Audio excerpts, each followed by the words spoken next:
خبر شامل کرتے ہیں برطانیہ سے۔ برطانیہ کے شہر لوٹن میں عرصہ دراز سے مقیم سیاسی اور سماجی شخصیت طارق چودھری کو لوٹن کی کمیونٹی میں ان کی سماجی اور سیاسی خدمات پر سال 2021 اور سال 2022 کے میئر آف لوٹن بارو کونسل کونسلر محمود حسین کی جانب سے سرٹیفکیٹ آف اپریسی ایشن سے نوازا گیا۔ یاد رہے کہ طارق چودھری ایک عرصے سے لوٹن میں جامعہ اسلامیہ گوتھیا کی خدمات سمیت نیوز چینل سرعام CID انٹرنیشنل TV نیوز کے بیورو چیف ہونے پر ان کی بے شمار خدمات پر جانے جاتے ہیں۔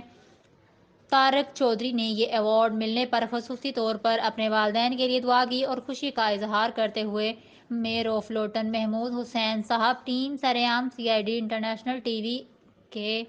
اور ان کے CEO محمد منشا صاحب اور قاضی عبدالعزیز چشتی کا شکریہ ادا کیا۔